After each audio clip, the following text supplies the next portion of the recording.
Hello दोस्तों, नमस्कार। दोस्तों, आज हम लोग आपकी पाठ्य पुस्तिका गंगा पाठ 4 जिसमें एक बहुत ही सुंदर सा साक्षात्कार है, कहे तो इंटरव्यू। ऐसी भी बातें होती है, ये इसका शीर्षक है। ये किसके बारे में कहा गया है इसे मैं चूंकि आप लोग खुद सामने से देख पा रहे हैं, लेकिन फिर भी आप इस चीज को ऐसे समझ लीजिए ताकि आप कभी भी भूले ना इसमें किसका साक्षात्कार है, किनका साक्षात्कार लिया गया है। तो कुछ होते हैं जिनको माता सरस्वती का मानस संतान कहा जाता है, मतलब मानी हुई संतान। मानी हुई संतान क्यों कहा जाता है? क्योंकि उनके ऊपर माता सरस्वती की विशेष कृपा होती है। सरस्वती माँ को विद्या, संगीत, कला, संस्कृति इत्यादि की देवी कहा जाता है। और कुछ ऐसे होते हैं जिनके अंदर ये सभी गुण विशेष रूप से होते हैं। कुछ में संगीत, कुछ में कला, कुछ में नृत्य, कुछ में बहुत सारी चीजें, पढ़ाई के मामले में, बहुत सारे मामले में वो विशेष स्थान बना लेते हैं। तो ऐसे लोगों को माता सरस्वती का मानस संतान कहा जाता है। मतलब उन्होंने उन्हें अपना विशेष रूप से अपना संतान मान लिया है, तो उनके ऊपर उनका आशीर्वाद बरसता है। इन्हीं में एक नाम है लता मंगेशकर। लता मंगेशकर स्वर कोकिला, आप जो चाहे इन्हें कह सकते हैं। इनकी संगीत, इनकी आवाज, इनके कारण इन्हें विशेष प्रसिद्धि मिली है। इनके द्वारा गाए हुए जितने भी गीत हैं वो सबके सब एक तरीके से आप समझिए तो अमर हो चुका है। तो लता मंगेशकर से इंटरव्यू लिया गया और वो इंटरव्यू लेने वाले हुए इस कहानी के लेखक, इस साक्षात्कार के लेखक, ये कहानी नहीं है साक्षात्कार है। इस साक्षात्कार के लेखक यतीन्द्र मिश्र। यतीन्द्र मिश्र एक लेखक है और वो दीदी का मतलब लता मंगेशकर जी का इंटरव्यू ले रहे हैं। इससे पहले कि हम इनके साक्षात्कार को जाने, सुने और साथ ही इनके जीवन से भी परिचित हो जाए लता मंगेशकर के, उससे पहले ये जरूरी होगा कि थोड़ा सा लेखक के जीवन परिचय से हम लोग परिचित होते हैं। क्योंकि 9th में आ गए हैं तो आप लोगों को इनसे संबंधित भी 1 नंबर के या 2 नंबर के प्रश्न आपको जरूर मिलेंगे देखने के लिए। तो चलिए पहले हम लोग लेखक परिचय से परिचित होते हैं। दोस्तों, यतीन्द्र मिश्र का जन्म सन 1977 में अयोध्या में हुआ था, जो कि उत्तर प्रदेश में है। इन्होंने लखनऊ विश्वविद्यालय से और लखनऊ से हिंदी में एमए किया। कविता, संगीत और अन्य ललित कलाओं के साथ साथ समाज और संस्कृति के जितने भी क्षेत्र हैं उन सब में इनकी गहरी रुचि थी। इनके जो काव्य संग्रह हुए हैं, 3 काव्य संग्रह इनके प्रकाशित हुए, जिसमें यदा कदा, अयोध्या तथा अन्य कविताएं, ड्योढ़ी का आलाप, ये इनकी प्रसिद्ध 3 कविता संग्रह है। और इनकी जो इन्होंने जो संपादन कार्य किया, द्विजदेव की ग्रंथावली का भी इन्होंने संपादन किया। तो इस प्रकार आप जान सकते हैं कि इन्होंने बहुत सारे संपादन के कार्य में भी अपना योगदान दिया और वे आजकल ये अभी जीवित हैं और बहुत ही सुंदर तरीके से स्वस्थ अपना जीवन जी रहे हैं। और ये आजकल स्वतंत्र लेखन के साथ साथ अर्धवार्षिक पत्रिका सहित का संपादन का कार्य भी कर रहे हैं। तो दोस्तों, यह था हमारा लेखक परिचय। और अब हम लोग इनके द्वारा जो लिया गया साक्षात्कार है लता मंगेशकर जी का, इसे हम लोग पढ़ेंगे, जिसका शीर्षक है ऐसी भी बातें होती है। सबसे पहले यतीन्द्र मिश्र जी का सवाल स्टार्ट हो रहा है। तो दीदी, लता मंगेशकर जी को दीदी कहकर संबोधित कर रहे हैं क्योंकि वो आशा भोसले से बड़ी थी और आशा भोसले उन्हें दीदी कहती थी। इस तरीके से फिल्म जगत में बहुत सारे लोग उनको दीदी कह के ही संबोधित करते हैं। दीदी, आपके संगीत की अप्रतिम यात्रा पर बातचीत शुरू करते हैं। इस संवाद से मेरा प्रयास यह रहेगा कि मैं संगीत में आकंठ डूबे हुए आपके महान जीवन के उन दुर्लभ छवियों से उन करोड़ों प्रशंसकों को मिलवा सकूं जो आपको हर दिन सुनते हुए कहीं अपने जीवन को सार्थक ढंग से शुरू करने की प्रेरणा पाते हैं। मतलब ये प्रश्न किए, इन्होंने कहा कि मैं इस साक्षात्कार के दौरान आपसे जानना चाहूंगा कि ये संगीत के क्षेत्र में जो आप पहुंचे और इसमें आप पूरी तरह से डूब चुकी हैं, तो इसके पीछे जो आपके जीवन के वो सारे पड़ाव बीते जिसमें आपके बारे में जानकर दूसरों को प्रेरणा मिलेगी, ये सारी चीजों को मैं जानना चाहता हूँ कि आपके जीवन की वो सारी घटना जो कोई नहीं जानता है, आज आप वो खुलकर हमें बताइए। लेखक कहते हैं कि यदि आप तैयार हैं तो मैं आपके असंख्य शुभचिंतकों, मतलब आपके बहुत लोग हैं जो आपके शुभचिंतक हैं, जिनके नाम मैं नहीं जानता, आपके संगीत के प्रति जो आपकी दीवानगी है और आपके ऊपर जो समर्पित श्रोताएं हैं, फिल्म संगीत के प्रति जो आपका आदर भाव है, उन तमाम देशवासियों की ओर से मैं आपको प्रणाम करते हुए आपसे प्रश्न पूछना चाहूंगा। अब लता मंगेशकर जी कहती है, जी जरूर, आपका बेहद शुक्रिया कि आपका ऐसा कुछ करने का मन किया। आप पूछिए, मैं आपके प्रश्नों का जवाब देने के लिए तैयार हूँ और मैं कोशिश करूंगी कि जो कुछ भी मैंने संगीत में रहते हुए जाना है उसे आपको बता सकूं। आपके माध्यम से ही मैं अपने करोड़ों प्रशंसकों का आभार व्यक्त करती हूँ, जो उन्होंने मुझे इतना प्रेम और सम्मान दे रखा है। मुझे तो लगता है कि जितना प्रेम मुझे मिला है, शायद गाकर उतना आभार मैं अपने प्रशंसकों के प्रति नहीं जता पाऊंगी। मतलब लता मंगेशकर जी कहती है कि आप मुझसे प्रश्न पूछिए और मैं पूरी कोशिश करूंगी आपके हर एक प्रश्न का उत्तर देने की।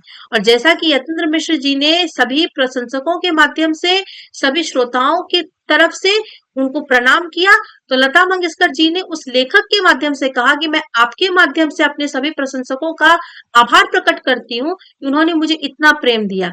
मुझे जितना जितना प्रेम उन लोगों से मिला है, शायद मैं इतना गाना गाकर कभी भी उनके प्रेम का आभार प्रकट नहीं कर पाऊंगी। तब यतेंद्र मिश्र प्रश्न पूछते हैं, आपके पिताजी पंडित दीनानाथ मंगेशकर की कौन सी स्मृतियां हैं जो आज भी आपके स्मरण में जीवित है, जिनको याद करना आपको सुख से भरता है? ये याद रखेंगे दोस्तों कि पिताजी, लता मंगेशकर जी के पिता का नाम पंडित दीनानाथ मंगेशकर था और इनसे पूछा गया कि उनकी कौन सी यादें हैं जो आपके स्मरण में आज तक जीवित है और आपको वो याद करके आज भी सुख मिलता है। तब लता मंगेशकर जी कहती है, बहुत सारी बातें हैं जो मुझे उनकी याद आती है। जैसे बचपन में जब हम लोग शरारतें करते थे, हम लोग तो बहुत शरारत करते थे, तब हमारे पिताजी हम सबको बुलाकर अपने सामने खड़ा कर लेते थे और बस हम सबको बस गंभीरता से वो देखते थे और इतने में ही हमारा रोना शुरू हो जाता था। मतलब इस तरह की उनकी डर बैठाने की कला थी उनके अंदर कि बिना डांटे, बिना मारे वो अपने डर बच्चों के अंदर बैठा देते थे। मतलब वो कुछ कहते भी नहीं थे और ना किसी बात पर वो डांटते थे, मगर हम सब समझ जाते थे कि हम लोगों को बुलाया क्यों गया है। और पिताजी उस समय पूछते थे हम लोग से कि समझ गए ना, मतलब अब आगे तो नहीं होगा। और इस पर हम लोग कहते थे हाँ, हम लोग समझ गए। और इसके बाद पिताजी कहते थे अच्छा अब जाओ बाहर खेलो। तो इस तरह के हमारे पिताजी का गुस्सा था कि वो बिना कुछ कहे हम भाई बहनों को डरा देते थे। मेरे पिताजी कमाल के आदमी थे, जिन्हें मैंने हमेशा अपने काम और संगीत में डूबा हुआ ही देखा। उनकी ड्रामा कंपनी के नाटक रात 9 बजे शुरू होते थे और देर रात 2 से 3 बजे तक जाकर समाप्त होते थे। और इतनी देर तक एक नाटक में समय इसलिए लगता था क्योंकि एक नाटक के 5 अंक होते थे और फिर उसमें लंबी लंबी रागदारी वाले गायन की भी परंपरा थी। एक बार पिताजी जब गाना शुरू करते थे तो खूब सीटियां, तालियां बजती थी, लोग वंस मोर कहते थे, मतलब एक बार फिर से गाइए, एक बार फिर से गाइए। और बाबा, वो अपने पिताजी को कह रही है, बाबा माइक पर थोड़ी तेज आवाज में गाते थे तो जो कि सुनने में बहुत अच्छा लगता था। और मेरे पिताजी की सबसे बड़ी विशेषता यह थी कि वे एक राग को गाते हुए उसमें सुर बदलकर भी अपना गायन करते थे। मतलब एक राग गाते समय किसी भी सुर को सा बनाकर इस तरह राग बदल देते थे कि कुछ नया हो जाता था। सा मतलब सडल, मतलब सारे गामा पा, इस तरीके से करके वो राग को बदल देते थे और फिर उसी समय नए राग को गाते समय दोबारा पहले राग और उसके सुर में वो वापस भी लौट आते थे। उस समय म्यूजिकल ड्रामा का बहुत चलन था। मेरे पिताजी के समय में म्यूजिकल ड्रामा का बहुत चलन था और हमारे यहाँ बिना म्यूजिक के कोई ड्रामा होता ही नहीं था। मतलब पूरा म्यूजिक, गाने, गाजे बाजे के साथ ड्रामा नाटक किया जाता था। और एक नई बात मेरे पिताजी के नाटकों में यह भी थी कि वह पहली बार मराठी रंगमंच में कर्नाटक और पंजाब का संगीत लेकर आए। मतलब उन्होंने बकायदा कर्नाटक जाकर वहां का कुछ गीत और संगीत सीखा था, जिसे अपने नाटकों में उन्होंने डाला था। और मुझे यह भी याद है कि जिस दिन कोई ड्रामा नहीं होता था उस दिन घर में संगीत की सभा होती थी और बहुत सारे लोग हमारे घर आते थे। फिर भी उसमें नाटक का कोई गीत नहीं गाते थे, बल्कि उस दिनों सिर्फ शास्त्रीय संगीत होता था। और मेरे पिताजी के गाए हुए शास्त्रीय संगीत के कई रिकॉर्ड HMV से रिलीज हुए हैं। जहां तक मुझे याद पड़ता है, एक रिकॉर्ड उन्होंने राग जय जयवंती का भी बनाया था, जिसे मेगाफोन कंपनी ने बाजार में उतारा था। जय जयवंती दोस्तों, ये सभी रागों के नाम है। मल्हार, ये सभी जो है दीपक, बहुत तरह के राग होते हैं, उन्हीं में एक राग यह भी है। अब यहाँ पर साक्षात्कार लेते हुए यतीन्द्र मिश्र पूछते हैं कि पिताजी से संगीत के अलावा आपने क्या-क्या और क्या सीखा? तो लता मंगेशकर उस पर जवाब देती है, सबसे ज्यादा तो स्वाभिमान से जीना मैंने सीखा। इसकी प्रेरणा मुझे अपने पिता से ही मिली और उन्होंने जो संस्कार दिए जिससे जिंदगी में सही बातों पर खड़े रहने की हिम्मत मिली। आज मुझे इस बात की खुशी है कि मैंने किसी से यह नहीं कहा कि आप मुझे 500 रुपए दीजिए, फला चीज ला दीजिए, मुझे उसकी जरूरत है। इस तरह जो चीज मैं कर पाई उससे मैं अपने बाबा का संस्कार ही मानती हूँ। मैंने पिताजी से यह बात देखी थी मैंने पिताजी में यह बात देखी थी कि हर हालत में कैसे रहना चाहिए, यह मुझे उनसे सीखने को मिला। यह मेरे पिताजी ने ही मुझे सिखाया था कि अगर कोई बात तुम्हें सही लगता है तो तुम उसे करो, किसी के आगे झुकने की जरूरत नहीं है। और इस तरह जब मैं याद करती हूँ तो मुझे लगता है कि बाबा ऐसा कहते थे, बाबा वैसा कहते थे, बाबा ने उस समय इस तरह का निर्णय किया था। ये सभी कुछ मुझे याद आती है और मुझे अपने जीवन में यह सब बड़े काम आते हैं। हमने हर तरह के दिन देखे थे। पिताजी की कंपनी जब अच्छी चलती थी तो हम लोग बड़े शान से रहते थे। फिर जब पिताजी का निधन हो गया तो उसके बाद हमें बहुत बुरे हालत में जीना पड़ा, बहुत बुरे दिन देखने पड़े। लेकिन उस समय मेरी माँ के भी वही संस्कार थे जिससे हमें तब भी प्रेरणा मिली कि कैसे स्वाभिमान के साथ जीना है, मगर किसी के भी सामने हाथ नहीं पसारना है। और ये देखिए कि आज ये सारी बातें हमारे कितने काम आई हैं।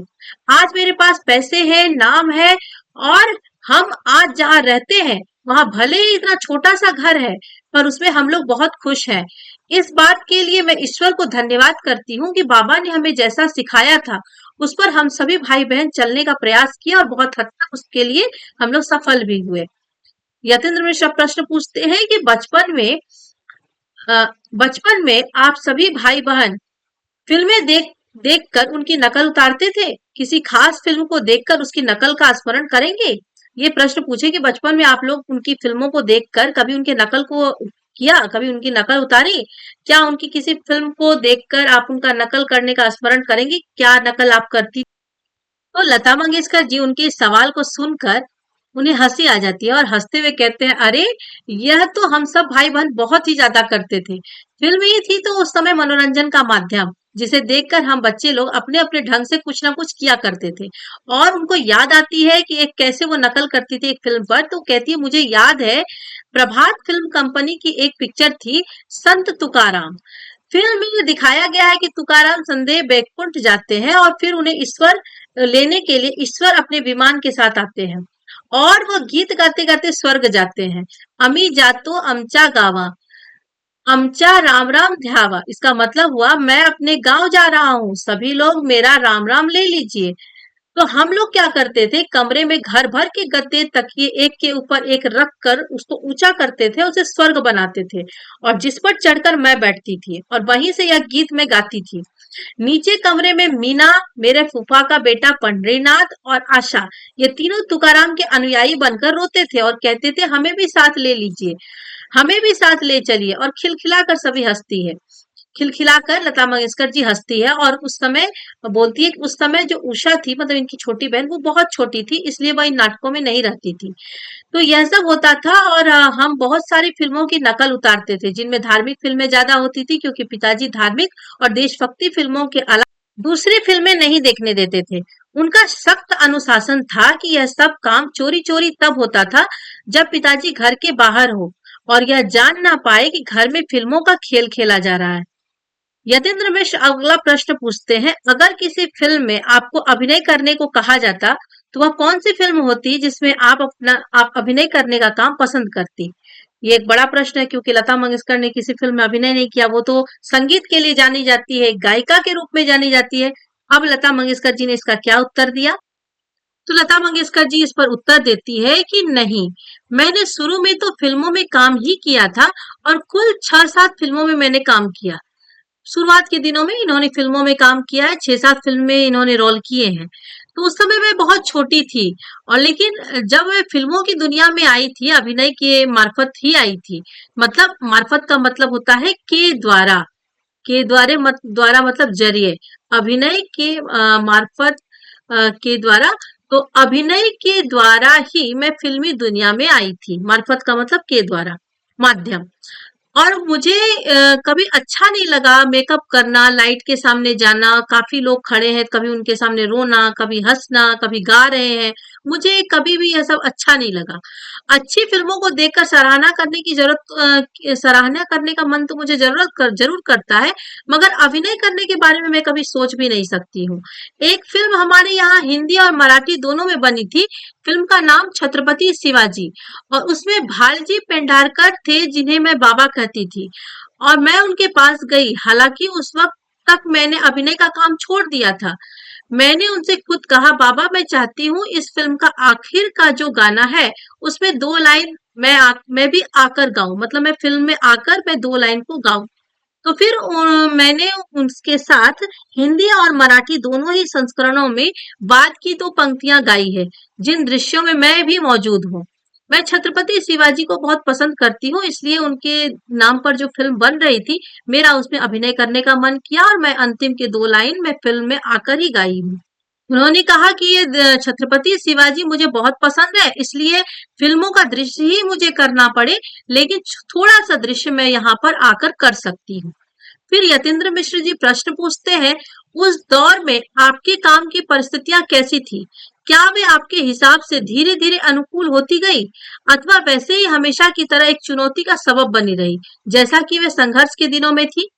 तब इस पर लता मंगेशकर जी जवाब देती है। आप लोगों ने प्रश्न समझे? वो कह रहे हैं कि आपका जो दौर था, जब आपका समय था, उस समय काम की परिस्थितियां कैसी थी, और आपके हिसाब से क्या वो समय के अनुकूल बदलती गई है, या वो हमेशा की तरह एक चुनौती ही बनी रही है? जैसा आपके संघर्ष के दिनों में आपके सामने एक चुनौती थी, क्या आज भी वो एक चुनौती की तरह ही है, या फिर समय के अनुसार वो अनुकूल हो गई, मतलब आपके अकॉर्डिंग हो गई है? तो लता मंगेशकर जी इसका उत्तर देती है। लता मंगेशकर जी उत्तर देती है कि यह कह पाना मुश्किल होगा कि मेरी परिस्थितियां कभी बहुत अच्छी या बहुत बुरी हो रही हो। मैं इन सब बातों पर कभी ध्यान देती ही नहीं थी, क्योंकि मुझे इतना समय नहीं मिलता था। अलबत्ता मैं उस जमाने से लेकर बाद तक बहुत मेहनत से अपना काम करती थी। मुझे याद है कि मेरी रिकॉर्डिंग सुबह से रात तक चलती रहती थी। एक स्टूडियो से दूसरे और दूसरे से तीसरे स्टूडियो की चक्कर लगाने में मेरा पूरा दिन बीत जाता था, इसलिए मुझे ये सब कुछ सोचने का समय ही नहीं मिलता था। मुझे अपने गाने और रिकॉर्डिंग के अलावा किसी दूसरे चीज की सुध ही नहीं रहती थी। हमेशा यही बात दिमाग में घूमती थी कि किसी तरह बस मुझे अपने परिवार को देखना है, और फिर वह रिकॉर्डिंग का वक्त हो या घर का खाली समय, किस तरह मैं अपने परिवार के लिए ज्यादा से ज्यादा कमाकर अपनी जरूरत को पूरी करूं, मेरा सारा वक्त इसी में निकल जाता था। आप मेरी परिस्थितियों के बारे में पूछ रहे हैं, सच बात तो यह है कि मुझे रिकॉर्डिंग से या उसकी तकलीफों से इतनी फर्क नहीं पड़ती थी, जितना इस बात से कि आने वाले कल में मेरे कितने गीत रिकॉर्ड होने हैं। फला फिल्म के खत्म होने के साथ मुझे नए कॉन्ट्रैक्ट की दूसरी नई फिल्मों के गाने कब रिकॉर्ड करने हैं, मैं दिन रात इसी की सूद में रहती थी, इसी के बारे में सोचती रहती थी। इसलिए मुझे समय के अनुकूल कैसे वो परिस्थितियां बदलती गई, संगीत कैसे बदलता गया, मुझे इन सब चीजों के बारे में सोचने का थोड़ा भी समय नहीं मिला। मैं बस अपने काम में मग्न रहती थी। यतेंद्र मिश्र जी इसके बाद सवाल पूछते हैं कि बचपन का कोई ऐसा सपना जिसे पूरा करने की हसरत मन में बहुत दिनों तक पलती रही हो। ऐसा कोई आपका ख्वाब था जिसे आप बहुत दिनों तक सोचती थी कि ऐसा मेरे मेरे सपने पूरे होंगे? तब लता मंगेशकर जी कहती है, ऐसा कोई सपना तो खास नहीं, मगर आपको बचपन की एक बात बताती हूँ। मेरे पिताजी उस समय जीवित थे, और जब वे अपने कार्यक्रमों के लिए तैयार होते थे तो उनको जितने मेडल मिले थे, वे अपने कपड़ों पर सीने के बाईं तरफ लगाते थे। और वो जमाना ऐसा था जिसमें यह प्रचलन रहा कि कलाकार लोग अपने प्रदर्शनों में मिले हुए मेडल पहनकर ही बैठते थे। और मुझे जगह तो याद नहीं है, मगर यह ठीक से याद है कि पिताजी के अलावा बाहर के किसी कलाकार को जो सबसे पहले मैंने गीत गाते हुए सुना है, वह पंडित कुमार गंधर्व थे। और कुमार गंधर्व जी जब काली शेरवानी पहनकर अपने ढेर सारे मेडल लगाकर गाने के लिए बैठे, तो वह बात मुझे बहुत पसंद आई। और मुझे तब हमेशा यह लगता था कि जब मैं बड़ी हो जाऊंगी, तब मुझे भी ऐसे ही मेडल मिलेंगे जिसे लगाकर किसी कार्यक्रम में जाऊंगी। तब यहाँ पर यतीन्द्र मिश्र जी कहते हैं, उनसे सवाल पूछते हैं, अगर हम समय की चक्र मतलब टाइम मशीन को घुमाकर सन 1949-50 में ले जाए, तो आपके फिल्म से संबंधित सांगीतिक जीवन की शुरुआत में खेमचंद्र प्रकाश, शंकर जयकिशन, हुस्नलाल भगतराम जैसे म्यूजिक डायरेक्टर आते हैं। और आपको एक मजबूत जमीन बनाने के लिए आएगा आने वाला महल। महल ब्रैकेट में है, हवा में उड़ता जाए मेरा लाल, दुपट्टा मलमल का, बरसात, बरसात मूवी का है ये सब गाना, मतलब महल का मूवी का गाना है आएगा आने वाला। और बरसात मूवी का गाना है हवा में उड़ता जाए मोरा लाल, दुपट्टा मलमल का। और चले जाना नहीं नैन मिला के, बड़ी बहन फिल्म का गाना है। तो जैसे गाने मिलते हैं, इससे एक नए युग का सूत्रपात होता है जो कहीं आपके कद को बड़ा बनाने में मददगार रहता है। मैं ये जानना चाहता हूँ कि यदि उस जमाने में A R रहमान आए होते और जतिन ललित आए होते, शंकर एहसान लॉय आए होते, तो ये सारे गाने कैसे बनते? उस समय आएगा आने वाला की आमद कैसी होती? तो लता मंगेशकर जी हंसती हुई जवाब देती, लता मंगेशकर जी कहती है कि बड़े मजेदार प्रश्न है आपका, कहना मुश्किल है, इस पर क्या बोलूं, समझ में मुझे नहीं आ रहा है कि वाकई अगर ऐसा होता तो ये गाने कैसे बनते। यह विचार और कल्पना तो सुनने में अच्छी लगती है, पर मैं पूरी तरह इसका आकलन नहीं कर सकती कि आएगा आने वाला को A R रहमान ने बनाया होता या हवा में उड़ती जाए को जतिन ललित ने, तो कैसा प्रभाव पैदा करते। मगर मैं इतना जरूर जानती हूँ कि कुछ बढ़िया होता और बिल्कुल दूसरे अंदाज में सामने आता, जिसकी शायद धुनें और तर्ज भी अलग होती। मैं आपसे प्रश्न करती हूँ कि जो गाने रहमान ने बनाए और जतिन ललित के लिए मैंने मेरे ख्वाब में जो आए, दिल वाले दुल्हनिया का गाना है, मेरे ख्वाबों में जो आए, ये गाया है, उसे श्याम सुंदर जी, नौशाद साहब और अनिल विश्वास ने रचा होता तो आपके लिहाज से वह किस तरह का होता? यह वाकई बहुत ही रोचक और सोचने वाली बात है कि समय के हेरफेर से हमारे गीतों के स्वभाव कैसा होता गया है। और इतना जरूर मैं कहना चाहूंगी कि पुराने समयों में जब मैंने महल, बड़ी बहन, बरसात, तराना, बाजार और संगदिल जैसी फिल्मों के लिए पार्श्व गायन किया था, उस समय तकनीकी रूप से सिनेमा में बहुत तरक्की नहीं हुई थी। आएगा आने वाला में मुझे हॉल में बहुत दूर चलकर दबे पांव रिकॉर्डिंग वाले माइक तक आना पड़ता था और उसी अनुपात में रिकॉर्डिंग के माइक पर स्वर का उतार चढ़ाव कैद किया जाता था। बहुत सारे ऐसे गाने मुझे याद है जिसमें कुछ विशेष प्रभावों को देने के लिए अनिल विश्वास, श्याम सुंदर, सज्जाद हुसैन, सलील चौधरी और सी रामचंद्र ने कुछ नए तरीकों और अजीबो गरीबो टोटके आजमाए थे, जिनसे गीतों में वह प्रभाव पैदा हो सके। आज जो स्थिति है और जिस तरह हमारी तकनीक विकसित हो चुकी है, अगर उसमें अगर इन लोगों को काम करने का मौका मिलता तब तो ये कमाल ही कर देते। ना जाने कितना और अधिक एडवांस किस्म का ये लोग संगीत रच पाते। आप सोच सकते हैं कि जब भी कुछ तकनीक के वो साधन नहीं थे, तब भी इन्होंने बहुत सारे जुगाड़ कर लिए थे। तो अब तो इतनी ज्यादा तकनीक विकसित हो चुकी है कि अभी अगर इन लोगों को काम करने को मौका मिले तो ये लोग कितना ज्यादा उसमें तरक्की कर पाते। ठीक उसी तरह जैसे सुंदर और स्तरीय संगीत आज के संगीतकार बना रहे हैं, रहमान, जतिन ललित और तमाम अन्य लोग, अगर पीछे जाकर काम करते तो कितनी मुश्किल हो आती और कितना संघर्ष करते। वे सब अपना गाना बनाते, इसका अंदाजा भी लगाया जा सकता है। तो मेरे लिए यह काम चुनौती की बात नहीं कि मैं अनिल विश्वास कि धुनों जैसा काम रहमान के साथ कर रही होती और उसी तरह इन नए लोगों की धुनों पर नौशाद साहब के लिए रिकॉर्ड करती तो कैसा होता। मतलब समय के अनुसार सब कुछ बदलता है, इसमें भी बदलाव जरूर आता। अब यतेंद्र मिश्र जी प्रश्न पूछते हैं कि इसी समय विशेष परिवर्तन करते हुए आपसे कुछ व्यक्तिगत सवाल पूछने का मन हो रहा है।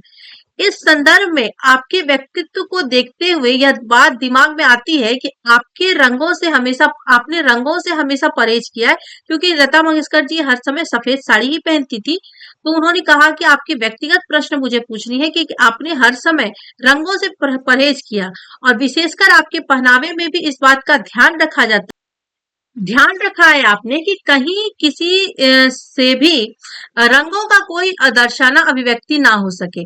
आपकी सफेद रंग की साड़ियों पर मौजूद रंगीन धारियां, बुलबुटों और पल्लों का रंग छोड़कर कहीं भी रंग का दोस्ताना निभता नहीं दिखाई देता है। मतलब आप कहीं भी रंगीन साड़ी पहनती हुई मुझे दिखाई नहीं देते हैं। ऐसे में एक ख्याल मन में आता है कि आप रंगों का त्योहार होली कैसे मनाती होंगी। होली को लेकर कोई संस्मरण या व्यक्तिगत रुचि की कोई बात जो आप यहाँ साझा करना चाहे। मतलब लता मंगेशकर तो हर समय सफेद रंग की साड़ी पहनती थी, रंगों के प्रति इनका कोई दोस्ताना व्यवहार नहीं दिखता था।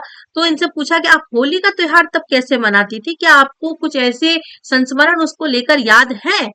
तो लता मंगेशकर जी इस पर उत्तर देती है कि हम लोग होली खेलते जरूर थे, तो कैसे मनाती। वो कहती है कि हम लोग होली खेलते थे।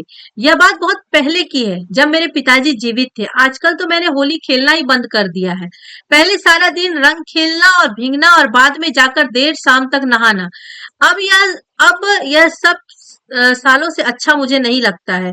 यह जो होली पूरे देश में प्रचलित है, हम उसे होली की तरह नहीं मनाते हैं।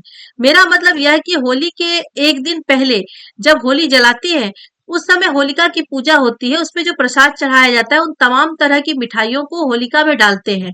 नारियल भी होलिका में आखिरी में जलाया जाता है, जिसे जल जाने के बाद आग से निकाल कर उसे तोड़कर प्रसाद लेते हैं। वह जो राख बनती है, उसे उठाकर दूसरे दिन एक दूसरे पर लगाते हैं और इसे हम लोग गुड़वड़ कहते हैं। होली के बाद 5वें दिन रंग पंचमी आती है और उस दिन मेरी माँ और पिताजी हम सब भाई बहनों पर केसर घोलकर थोड़ा छिड़कते थे। माँ घर में कुछ मीठा बनाती थी जो भगवान को चढ़ाकर हमें प्रसाद में खाने को मिलता था, और हम सभी की अलग अलग आरतियां भी माँ उतारती थी, और इस तरह हमारे घर में बचपन में होली का त्योहार मनाया जाता था। यह होली जो आजकल प्रचलित है, इसका कोई प्रभाव हमारे घर में नहीं था। हमारे यहाँ दशहरा और दिवाली का ज्यादा महत्व था। नवरात्रि भी बहुत धूमधाम के साथ हम लोग यहाँ मनाते थे, और नवरात्रि के पहले दिन हम गुड़ी पड़वा मनाते हैं, जिसका विशेष महत्व है। गुड़ी पड़वा इन सबका एक त्योहार है दोस्तों, मराठी लोगों का। इसमें हम घर में बाहर गुड़ी बांधते हैं और कलश स्थापन करते हैं। बिल्कुल हम लोग जैसे उत्तर भारत में होता है, वैसे ही सेम उधर भी होता है, बस थोड़ा बहुत अंतर है। सूर्योदय के समय ही गुड़ी पर बताशों और मालों का हार बनाकर चढ़ाई जाती है, जिसे सूर्यास्त होने तक उतार लिया जाता है, और प्रसाद के रूप में घर के सभी सदस्य उसे लेते हैं। यह एक बहुत महत्वपूर्ण आयोजन है हमारी तरफ, और ऐसी मान्यता है कि भगवान राम 14 वर्ष बाद जब अयोध्या लौटे थे, तो हर घर में ऐसे ही बतासों की लड़ी सजाकर गुड़ी बांधी गई थी। महाराष्ट्र में ऐसा ही कहा जाता था। पहले दिन गुड़ी बांधने के बाद 9 दिन तक उत्सव मनाया जाता था, जिसके अंत में नवमी पर राम जी के जन्म की तिथि रामनवमी आती है। वो दुर्गा पूजा का त्योहार राम जी के वंश से आगमन होने की भी एक कथा है, जो कि बहुत ही महत्वपूर्ण मानी जाती है। तो यह त्योहार हम राम आगमन मानकर मनाते हैं, जबकि बाकी जगहों पर दुर्गा की आराधना में नवरात्रा होता है। महाराष्ट्र में उस जगह उसी तरह नवरात्र नहीं मनता, जिस तरह गुजरात, उत्तर प्रदेश और राजस्थान में दुर्गा की आराधना में यह त्योहार मनाया जाता है। उन्होंने कहा कि जैसे आप होली के बारे में पूछ रहे हैं, तो हम लोगों में होली भी थोड़ा अलग तरह से मनाया जाता था, और दुर्गा पूजा भी अलग तरीके से। जैसे और जगहों पर होता है, वैसा हमारे में, वैसे महाराष्ट्र में नहीं मनाया जाता। अब यहाँ पर यतेंद्र मिश्र जी प्रश्न पूछते हैं, त्योहारों की ऐसी कोई खास बात जो आपके शुरुआती जीवन में परंपरा की तरह निभती रही हो, और जिसे आपने बाद में भी पूरी आत्मीयता के साथ निभाना जारी रखा? क्या ऐसी कोई यादें है आपके साथ, या ऐसा कोई त्योहार से संबंधित बात है आपके साथ?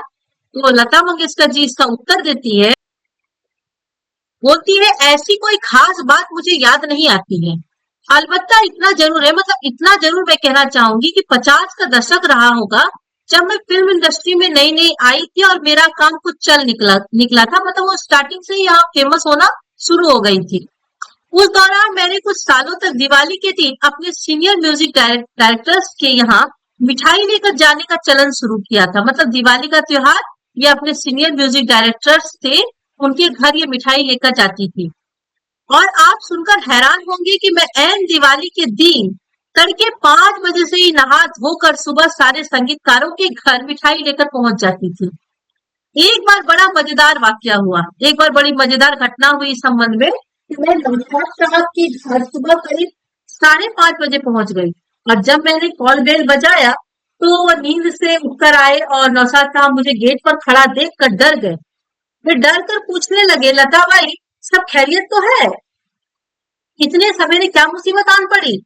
मैंने उन्हें हंसकर कहा कि कुछ नहीं नौशाद साहब, आज दिवाली है तो आपको बधाई देने और मिठाई पहुंचाने चली आई। इस पर वे बोले, अरे इतनी सुबह क्यों परेशान हुई? तब मैंने उनको हंसते हुए जवाब दिया, नौशाद साहब आपके अलावा मुझे अभी और 2-3 जगह जाना है। अनिल विश्वास जी, रोशन लाल, मदन भैया और बर्मन दादा के यहाँ भी जाना है। तो इस पर वे लाड से भरकर, मतलब प्यार से भरकर बोले, हाँ मैं बिल्कुल भूल गया, लेकिन पहले बैठो, चाय पियो और मुंह मीठा करो, फिर जाने देंगे। फिर बोले, लता, तुम हम सबको मिठाई बांट रही हो, लेकिन हम सारे संगीतकारों को मिलकर तो तुम्हें मिठाई खिलानी चाहिए, जो तुमने हमारी धुनों में इतनी मिठास खोली है। नौशाद साहब से मैंने यही इतना भर कहा कि आप आशीर्वाद दीजिए कि आगे भी जीवन में हर दिवाली के साथ मैं और मधुर से मधुर गीत गा सकूं। ये था उनकी अपनी यादगार बातें बताई कि ये एक परंपरा है जो मैं अभी तक लेकर चले आ रही हूँ। अब इस पर यतीन्द्र मिश्र जी प्रश्न पूछते हैं कि त्योहारों के संदर्भ में एक बात और ध्यान में आती है कि अधिकांश प्रदेशों में पर्वों और अनुष्ठानों से संदर्भित हर हर गीत गाए जाने का प्रचलन रहा है। उदाहरण के लिए होली के मौके पर फाग और धमार, बिहार में छठ पूजा पर छठ के गीत, जन्माष्टमी और रामनवमी में ईश्वर के जन्म के कारण सोहर और बधावा आदि गाने का मामला। ये गीत ज्यादातर घर और मोहल्ले की स्त्रियां ही गाती है। गायन एक रिवाज की तरह कायम है। ऐसे में महाराष्ट्र के संदर्भ में आपके देखिए ऐसे कौन से अवसर आए हैं जिसमें आपने किसी अवसर पर गीत गाते हुए वहां के लोगों को देखा है? ये प्रश्न है। अब इसका उत्तर देती है लता मंगेशकर जी, कहती है कि हमारे यहाँ होली और दिवाली पर तो इस तरह घरों में गीत नहीं होता है, पर यह जरूर है कि विवाह के बाद जब नई बहू घर आती है तब एक पूजा होती है घरों में, जिसमें पास पड़ोस की बहुत सारी औरतें आती हैं, और यह मंगला गौर कहलाता है। मतलब बहुत सारी औरतें जमा होती है, वो गीत गाती है, और ये जो अवसर कहलाता है उसका नाम है मंगला गौर। सारी औरतें बिल्कुल मुग्ध भाव से गीत गाती है और नाचती भी है, बिल्कुल ठेठ गवई अंदाज में। यह मंगला गौर का उत्सव मनाया जाता है, मगर आहिस्ता आहिस्ता वह भी अब खत्म हो रहा है। मुझे अच्छी तरह से याद है जब मैं बहुत छोटी थी तब घर परिवार या पड़ोस में किसी की भी शादी के बाद जब मंगला गौर मनाया जाता था तो हम सभी लोग उसमें खूब नाचते गाते थे। उसमें स्त्रियां नौटंकी और तमाशा की तरह भी कुछ कुछ करती थी। मतलब कोई कुछ भी रूप धरकर वहां पर नाचता गाता था। तो उस पर यतीन्द्र मिश्र जी प्रश्न पूछते हैं कि दीदी, कोरस में गाने वाली लड़कियों के साथ आपके कैसे रिश्ते रहे? क्या वे कभी आप लोगों की गायकी में कोई सहयोग करती थी, या उनका एक अलग ही विभाग होता था जो मुख्य पार्श्व गायक गायिकाओं से अलग रहता था?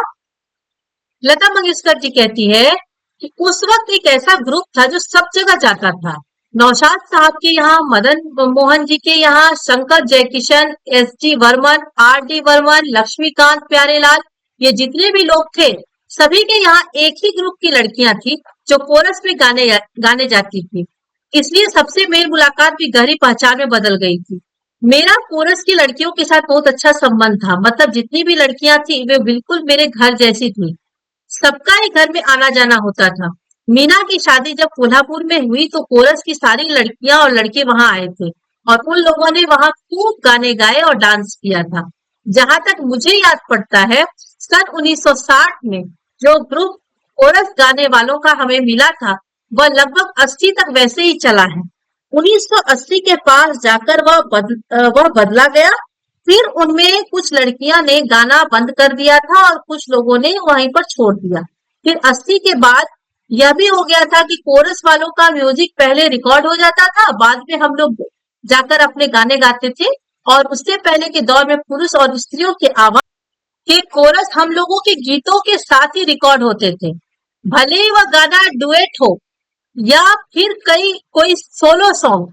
अक्सर मुकेश भैया और मेरे गाने या किशोर कुमार और मेरे गानों में कोरस की लड़कियां साथ ही गाती थी। उनमें से कुछ के नाम तो मुझे अभी भी याद है। कुछ एक लड़कियां बहुत सुरीली गाती थी, जिनमें कविता, गांधारी, कल्याणी, सुमन और रेखा थी। यह सब मुझे बड़ी भली और अच्छी लगती थी। कविता और गांधारी बहनें थी और दोनों साथ में कोरस गाती थी। रेखा शादीशुदा बाल बच्चों वाली औरतें थी जो अच्छी तरीके से कोरस में साथ देती थी। कल्याणी का भी आवाज सुंदर था कल्याणी की आवाज भी सुंदर थी। यह सब इतनी भली थी कि जब रिकॉर्डिंग के लिए आती थी तो अक्सर वहां स्टूडियो में ज्यादा कुर्सियां नहीं होती थी, तो वे सब बड़े मजे से जमीन पर बैठती थी, और अक्सर मैं भी रिकॉर्डिंग में आकर वही जमीन पर बैठकर उन सभी के साथ बातें करती थी। या मैं उन कोरस गाने वाली लड़कियों की बात कर रही हूँ जो बहुत ही शुरुआती दौर में लगभग 50-60 के दशक में संगीतकारों के यहाँ कोरस गाने के लिए जाती रही है। आजकल मुझे कुछ मालूम नहीं है अब कौन कौन से लोग हैं, उनका सिंगर्स के साथ गाना रिकॉर्ड होता है या अलग से, या मुझे मालूम नहीं है। मुझसे मिलने वाले जितने लड़के और लड़कियां थी उन सबने बहुत बात तक संपर्क बनाया हुआ था। अब यतीन्द्र मिश्र अगला प्रश्न पूछते हैं कि संगीत का प्राचीन परंपरा में बहुत सारी जनश्रुतियां और कहानियां संगीत को गरिमा और शिखर देने के संदर्भ में कही जाती रही है। इस तरह कह सकते हैं कि परंपरा में व्याप्त रही है। मसलन मतलब कहने का मतलब है कि स्वामी हरिदास और तानसेन के युग की बहुत सारी कथाओं में यह मान्यता भी प्रचलित रही कि तानसेन के दीपक राग गाए जाने से दीपक जल उठते थे, या उनकी पुत्रियों ताना रेरी के मेघ राग गाने से वर्षा होने लगती थी। इस तरह की अवधारणाओं पर आप किस तरह से सोचती हैं? मतलब ये इस तरह की जो अवधारणा प्रचलित है, आप उसके ऊपर आपका क्या विचार है कि क्या ये सच है या नहीं है? तो लता मंगेशकर जी इस पर उत्तर देती है कि यह जिस जमाने की कथाएं हैं उसमें हरिदास बाबा और तानसेन जैसे महान संगीतकारों के लिए ऐसा कहा गया है। तो हो सकता है उनकी कला में कोई सच्चा सुर या सच्ची आत्मा की आवाज लगी हो, तो ऐसा कुछ घट गया होगा जिसे हम आदर के साथ मान भी लेते हैं। परंतु यह निश्चित ही हुआ होगा कि यह कम से कम मैं यह कह सकती हूँ, कम से कम मैं नहीं कह सकती हूँ, क्योंकि मेरा ऐसा कोई अनुभव नहीं है। हालांकि मैं ये बात जरूर मानती हूँ कि संगीत में वह असीम शक्ति है जो कुछ अप्रत्याशित वह जरूर रच देता है, जिसका अनुभव भी कई बार हमें हुआ है। कई बार अपने बाबा पंडित दीनानाथ मंगेशकर को सुनते हुए मैं कुछ अप्रत्याशित अनुभव भी करती थी। मतलब उनके पिता जब गाते थे तब इन्हें भी कुछ ऐसा महसूस होता था कि उनके अंदर एक असीम हलचल पैदा हो रही है। मतलब संगीत में इतनी शक्ति है कि वह कुछ भी कर सकती है, ऐसा ये मानती है। लेकिन तानसेन के विषय में यह कहा जाता था कि उनके गाने से दीपक जल जाते हैं, उनके संगीत में वर्षा होने लग जाती थी। तो यह आदर के साथ ये मानी जा सकती है, लेकिन मेरा इस संबंध में कोई विशेष अनुभव नहीं है।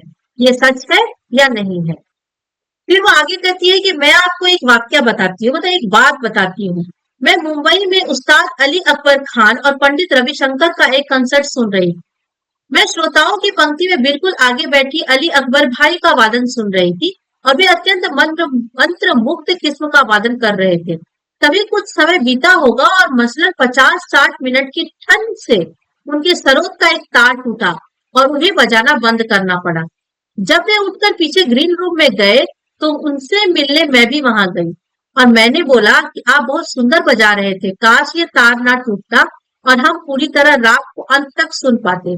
इस पर अली अकबर भाई ने एक बड़ा मार्मिक बात कही जो मैं आज तक इस बात को मैं नहीं भूल पाती हूँ। वे बोले, बहन, जब बहुत सुर में तार लगता है तो टूट जाता है। उन्होंने अपने सुर को इतने पवित्र भाव से इतना डूब कर लगाया कि सरोद का तार टूट गया। तो इस प्रसंग से मुझे यह लगता है कि संगीत की सीमा इतनी अनंत है कि तार भी शुद्ध स्वर का आघात को सह नहीं पाता, टूटकर अलग हो जाता है। आज जब उस्ताद अली अकबर खान या पंडित रविशंकर के संदर्भ में इन बातों को मैं सोचती हूँ, इस बात पर विश्वास करने का मेरा मन होता है कि मेरा तानसेन के विषय में जो यह बात कही जाती है वो थोड़ी ना थोड़ी उसमें जरूर सच्चाई होगी। जरूर उनके गाने से दीपक जल जाते होंगे, बारिश हो गई होगी, हो सकता है इसमें कुछ ना कुछ सच्चाई हो। अब यतीन्द्र मिश्र प्रश्न करते हैं, दीदी आप तो घर घर में व्याप्त है, मतलब आप तो घर घर में प्रसिद्ध हो चुकी हैं। आपकी आवाज से लोगों की सुबह होती है और अगर मैं अतिरेक नहीं कह रहा तो यह कहना वाजिब है कि आप अमर हैं और दूसरी लता मंगेशकर होना इस दुनिया में संभव नहीं है। तो अब लता मंगेशकर इसका क्या जवाब देती है? मंगेशकर जी कहती है, मुझे भगवान ने बहुत कुछ दिया है, मुझे किसी बात की शिकायत नहीं है, मैं बहुत खुश हूँ। आप जैसे लोग अगर यह मानते हैं कि मैं अमर हूँ तो यह मुझे मिलने वाले उस प्यार जैसा ही है जो दुनिया ने मुझे दिया है। मेरा गाना अमर है पर शरीर तो अमर नहीं है, उसे तो जाना ही है, आज नहीं तो कल, कल नहीं तो परसों, या किसी न किसी दिन तो मेरी मृत्यु होनी ही है। इस बात पर मुझे कोई अफसोस नहीं होता है, क्योंकि यह तो होकर ही रहेगा, मृत्यु अटल है। हमारे यहाँ यही कहा जाता है कि गांव गेला वाहू नाम गेला राहू, मतलब गांव तो बह जाता है लेकिन जो नाम है वह रह जाता है। मैं इसको हमेशा से मानती रही हूँ और एक बात की मुझे जो सबसे ज्यादा खुशी है कि वह यह कि मैंने अपने पिताजी का नाम थोड़ा ही सही मगर थोड़ा आगे बढ़ाया है। आज मुझे लगता है कि हे प्रभु, तुमने जो भी दिया वो बहुत दिया, दूसरों से कहीं ज्यादा दिया। आपकी कृपा की छाया से जैसे मुझे छां दी है वैसे ही हर एक कलाकार को और हर एक नेक इंसान के ऊपर अपनी ऐसी कृपा बनाए रखना बस यही मेरी प्रार्थना है। लता मंगेशकर जी ईश्वर से यही प्रार्थना करती है कि जैसे आशीर्वाद आपने मुझे दिया है, जैसे आपकी कृपा की छाया मुझे मिली है, ऐसे ही हर कलाकार को मिले और दुनिया के हर एक नेक इंसान को मिले। तो प्यारे बच्चों, यह था हमारा लता मंगेशकर के जी का साक्षात्कार। ऐसी भी बातें होती है। तो इस वीडियो को लास्ट तक सुन लेने के बाद मैं उम्मीद करती हूँ कि आपको इस साक्षात्कार से संबंधित कोई प्रॉब्लम नहीं रही होगी। बहुत ही साधारण भाषा में ये साक्षात्कार लिया गया है और जितने सिंपल तरीके से यतीन्द्र मिश्र जी ने प्रश्न पूछे हैं, उतने ही सिंपल तरीके से लता मंगेशकर जी ने उत्तर भी दिया है। इस वीडियो को लास्ट तक देखने के लिए पहले तो बहुत बहुत धन्यवाद और दूसरा ये रिक्वेस्ट भी है कि कम से कम 2 बार इस वीडियो को जरूर सुनिएगा और जितने भी इंपॉर्टेंट चीजें उसे नोट करिएगा, क्योंकि परीक्षा में बीच बीच से प्रश्न भी दिए जाते हैं। तो चलिए दोस्तों, अब मैं आप लोगों से विदा लेती हूँ। मेरी वीडियो को लास्ट तक सुनने के लिए बहुत बहुत धन्यवाद। यदि आप लोगों को मेरा वीडियो अच्छा लगा तो प्लीज इसे लाइक करें, कमेंट बॉक्स में कमेंट के रूप में अपनी फीडबैक दें और जितना ज्यादा हो सके मेरे इस चैनल को शेयर करें और सब्सक्राइब करें ताकि मेरी आने वाली हर अगली वीडियो सबसे पहले आप लोग तक पहुंचे। इस पाठ के प्रश्न उत्तर बहुत जल्दी बनाकर मैं आप लोगों को दूंगी, जो आपके एग्जाम में बहुत हेल्प करेगा। तो चलिए दोस्तों, एक बार फिर से बहुत बहुत धन्यवाद।